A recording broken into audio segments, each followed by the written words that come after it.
예, 저희가 준비한 2위입니다. 이재명 후보의 옆집 얘기인데요. 국민의힘이 새로운 의혹 하나를 제기했습니다. 김혜경 씨 법인카드 유용 의혹의 연장선상으로 이재명 후보의 성남자택 바로 옆집에 경기주택도시공사 직원 합숙소가 있었다. 여기가 은밀히 대선 조직을 꾸린 거 아니냐 이런 주장입니다. 화면부터 보겠습니다. 2020년 8월부터 경기주택도시공사가 이 후보 자택 바로 옆집을 전세 계약한 사실이 드러났는데 언론 보도에 따르면 GH 합숙소를 2020년 8월 이 후보 자택 옆으로 옮겨서 사장이 불법적으로 사용하면서 이 후보 공약 준비 등 대선 준비를 한 것이 아닌가. 이들이 순회동 그림자 대선 조직으로서 만약 사실이라면 이 후보가 몰랐다고 하는 것은 더더욱 말도 안 되거니와 경기도민의 세금으로 자신의 개인 선거 준비 비용을 쓴 결과가 될 수 있습니다. 국민들은 초밥 10인분이 어디로 갔는지 5급 공무원 배 씨가 말했던 기생충이 과연 누구인지 궁금해하고 있습니다. 이제 이 사건은 부인 김혜경 씨의 일탈을 넘어서 이재명 후보가 관여한 조직적 횡령 범죄라는 합리적 의심을 할 수밖에 없는 상황입니다. 좀 더 정리를 해볼까요? 이재명 후보는 성남 이 자택에서 한 20여 년부터 살았는데 재작년 여름쯤에 이재명 후보 옆집에 경기주택공사 합숙소로 전세 계약이 됩니다.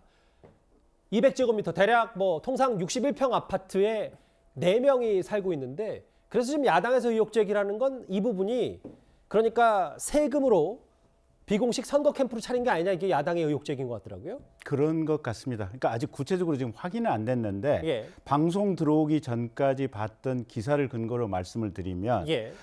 일단 경기도 도시주택공사의 사장을 했던 분이 이현욱 변호사라고 하시는 분인데 이분이 3달 전에 아마 사퇴를 하셨다는 것 같아요. 근데 이 이현욱 변호사 같은 경우는 이재명 후보의 굉장히 가까운 측근 중에 측근이다. 이렇게 지금 알려져 있고, 근데 문제는 이 지금 경기주택공사에서는 여기 4명이 합숙을 했다. 과장급 직원 1분, 대리급 이렇게 해서 4분의 직원의 합숙소로 썼다라고 하는데 예. 실제로 이걸 썼느냐 안 썼느냐가 가장 관건인 것 같습니다. 예. 그래서 사실은 경기도주택공사에서 그러면 4분이 누구냐? 어허. 그리고 이게 정말로 여기서 살았느냐? 사실은 CCTV라든지 이런 부분들 객관적으로 확인해 보면 예. 또 그리고 여기서 4분의 구체적인 실명 그다음에 어디서 이분들이 어떤 역할을 하기 때문에 실제 이 지분이 필요로 했는지 이 부분만 도시주택공사에서 명확히 밝혀지면 사실은 이 부분은 분명해질 것 같은데 예. 과연 경기도 도시주택공사에서 이 부분을 명확하게 얘기를 해 줄지가 궁금한 대목입니다. 김경진 의원님이 잠시 언급하셨던 이현욱 당시 경기주택공사 사장 이재명 후보와 밀접하다 이렇게 야당은 주장하고 있는데요. 화면을 잠시 보겠습니다. 지난 수년 동안 제가 온갖 법률적 문제나 많은 문제들이 부딪혔을 때 제가 직접 못하는 거 많이 해주셔서 감사합니다. 앞으로도 뭔가 같이 이 세상을 약탈이 아닌 합리적 경쟁이 가능한 인간의 세상을 만드는데 같이 했으면 좋겠습니다. 자, 이현욱 변호사님 응원합니다. 화이팅! 그러니까 국민의힘에서도 계속 얘기하는 건 누가 도지사 옆에 합숙소를 차리고 싶겠냐. 분명히 바로 옆집인데 뭔가 있다. 그런데 아직 구체적인 물증을 국민의힘에서 제시한 건 또 아닌 모양입니다. 야당에서 제기하는 의혹의 핵심은 혹시 이 지사 자택 옆에 그림자 선거사무소를 차린 거 아니냐.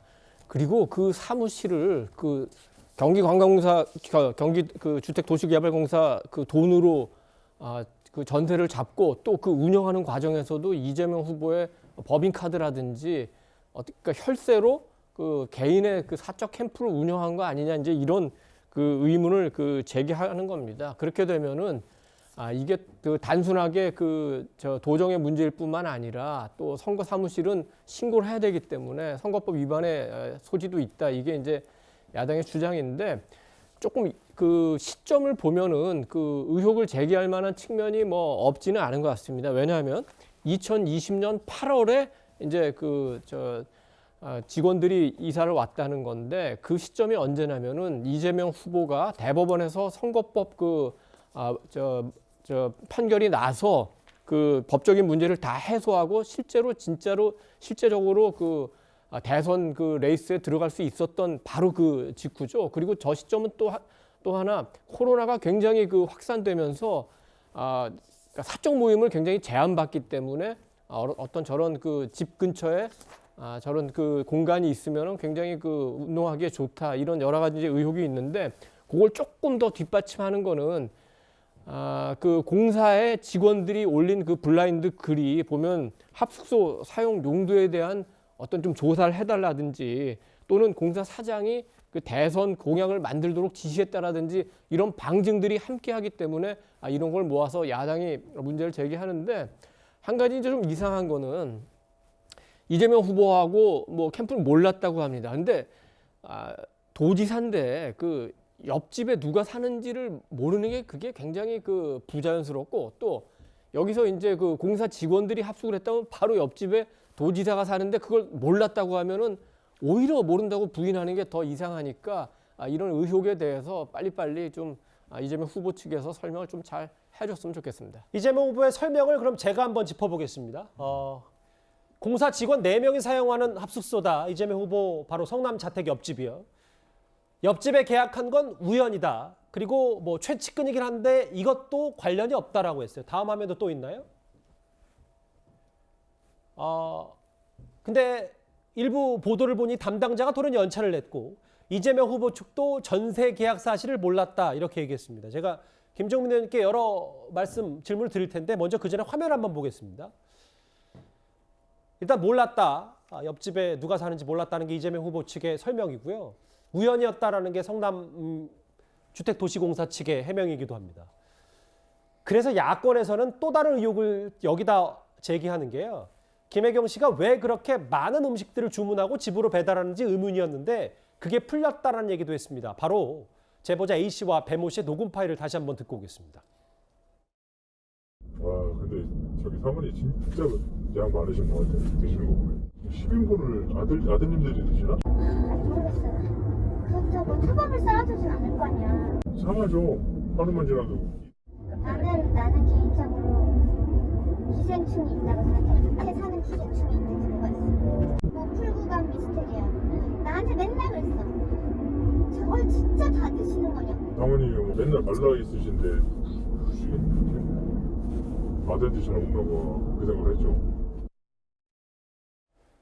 그러니까 재작년 여름부터 2년간 전세 계약을 했고 저 해당 녹음 파일이 작년 여름이니까 초밥 10인분이 옆집에 간 거 아니냐. 이게 야당 의혹 제기거든요. 김종민 의원. 여기까지 제가 야당 의혹 제기를 하나하나 만나봤는데 이제 여당의 반박도 좀 봐야죠. 김종민 의원 이거 민주당 차원의 어떤 해명이 어떻게 정리가 좀 됐습니까? 아니 일단 그게 그러니까 무슨 확정된 근거가 없이 다 이제 정황 증거들만 가지고 이렇게 추정을 하는 거예요. 예. 그래서 이거는 그냥 확인해 보면 됩니다. 저기 살았던 분들이 누군지 확인해서 그분들이 진짜 합숙을 했는지만 확인하면 끝날 문제고 저는 이제 이게 이제 그 우리 그 후보 측에서는 이제 우연히 그렇게 됐다 이렇게 얘기를 경기도에서 그렇게 해명을 하고 있는 건데 저는 이제 이런 생각이 들어요. 만약에 예. 국민의힘 얘기대로 저기다 선거 캠프를 이제 비공개 선거 캠프를 차려놓고 선거 운동 준비를 했고 그리고 그걸 위해서 초밥을 먹었다면 아니 왜 도지사 집 바로 옆집에 그런 위험한 사무실을 왜 거기다 갖다 놓습니까? 예. 그게 난 이해가 안 가요. 그러니까 이분들이 나름대로 이제 어떤 예상을 그러니까 추정을 할 텐데 역지사지로 한번 생각을 해보세요. 만약에 우리가 선거운동을 한다면 이게 약간 불법 사무실이잖아요. 야당의 주장이 맞다면. 예, 그 야당 주장들은 불법 사무실을 왜 도지사 옆집에 갖다 놓습니까? 그 바보 아니에요 그러면? 그거는 저 멀찌감치 안 보이는 데다가 좀 안 들키는 데다 갖다 놔야지. 예. 아니 도지사 집이 20년 살면서 다 알려져 있는 데인데 사람이 드나들다가 만나거나 하다가 또 이런 식으로 또 이제 야당이 나중에 문제가 삼으면 문제가 될 텐데 저는 그게 잘 이해가 안 갑니다. 예. 그러니까 단순한 우연이고 뭐 우연이라고 하면 옆집에 살았다는 건 사실이네요. 이재명 후보가 몰랐다는 전제. 그렇죠. 하에서. 모르고 이제 살았다는 게 지금 이제 해명이니까 예. 그 사실관계 확인해 보면 되죠. 김종민 의원님의 말씀과 좀 비슷한 얘기 취재 발언을 오늘 우상호 본부장이 했는데요. 그 얘기도 좀 듣고 오겠습니다.